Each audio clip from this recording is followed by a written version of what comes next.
आदरणीय बंधुओं, माताओं व मेरी प्यारी बहनों, राधे राधे। आप सभी का हमारे YouTube चैनल जीवन की धारा पर बहुत बहुत स्वागत है। बंधुओं, आज हम इस वीडियो में लक्ष्मी जी व भगवान श्री हरि नारायण की कथा सुनेंगे, जिसे सुनने सुनाने से श्री हरि व लक्ष्मी जी की कृपा प्राप्त होती है व घर में धन आगमन के नए नए रास्ते खुलते हैं। कथा कहानी सुनने के बाद यदि आप हमारे चैनल पर नए हैं तो कृपया हमारे चैनल को सब्सक्राइब करें, बेल आइकन को प्रेस करें ताकि हमारी वीडियो की नोटिफिकेशन सबसे पहले आप तक पहुंचे।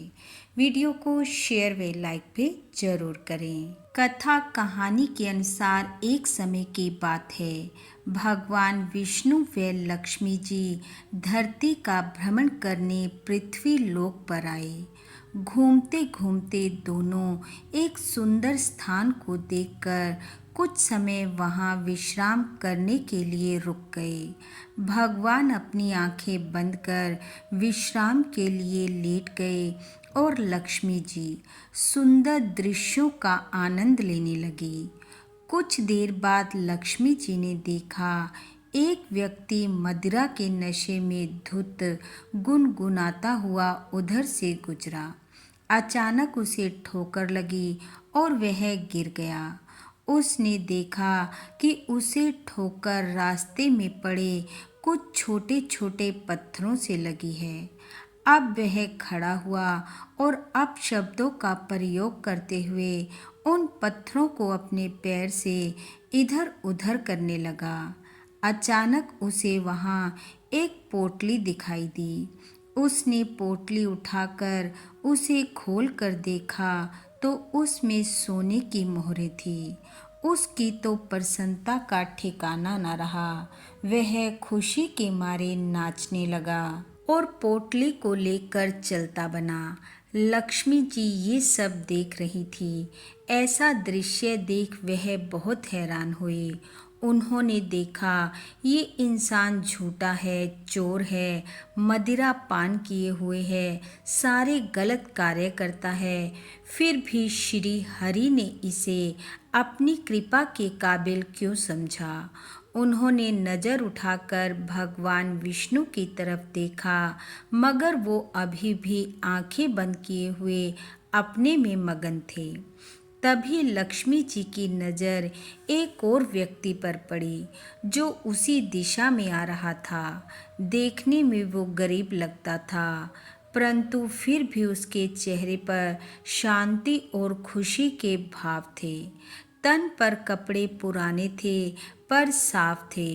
वह प्रभु भजन गुनगुनाता हुआ जा रहा था कि अचानक उसके पैर में कांच चुभ गया।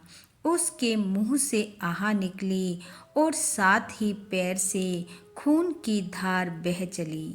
फिर भी उसने हिम्मत से काम लिया।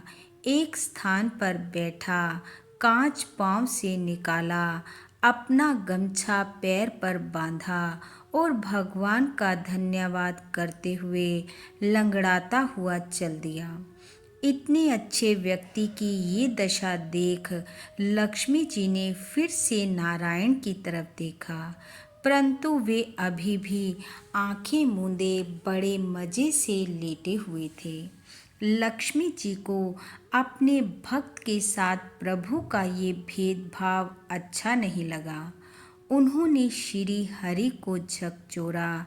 जैसे ही नारायण ने अपनी आंखें खोली, लक्ष्मी जी ने पूछा, प्रभु ऐसा क्यों किया आपने? जो बुरा था उसे धन दे दिया और जो अच्छा था उसे शूल दिया। मुझे आपकी माया समझ नहीं आई। लक्ष्मी जी की बात का उत्तर देते हुए भगवान श्री हरि बोले, देवी मैंने इसमें कुछ नहीं किया। मैंने सिर्फ इनके कर्मों के हिसाब से इनके दुख सुख को कम ज़्यादा किया है। लक्ष्मी जी ने पूछा, प्रभु वो कैसे? भगवान बोले, जिस व्यक्ति को सोने की पोटली मिली उसे आज इस वक्त पूर्व जन्म में किए गए सुकर्मों के हिसाब से पूरा राज्य भाग मिलना था, लेकिन उसने इस जन्म में इतने बुरे कर्म किए हैं कि पूरे राज्य का मिलने वाला खजाना घटकर एक पोटली सोना रह गया।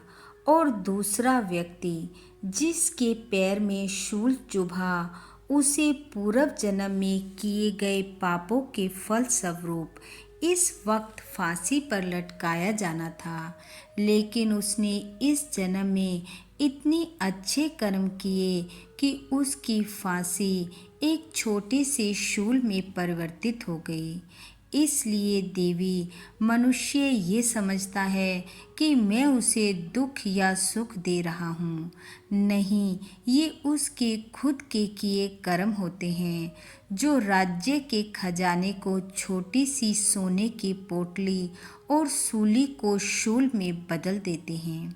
इसलिए मनुष्य को सदैव अच्छे कर्म करने चाहिए, और यदि मनुष्य अच्छे कर्म करता है तो मुझे भी उसके भाग्य का विधान बदलना पड़ता है।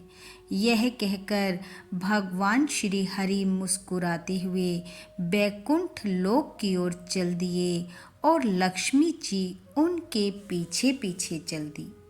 बोलो विष्णु भगवान की जय। बोलो मात लक्ष्मी की जय। बंधुओं, भगवान श्री हरि व माँ लक्ष्मी की कृपा आप व आपके परिवार पर सदैव बनी रहे। आपका घर आंगन खुशियों से महकता रहे। इन्हीं शुभकामनाओं के साथ आप सबका बहुत बहुत धन्यवाद। राधे राधे।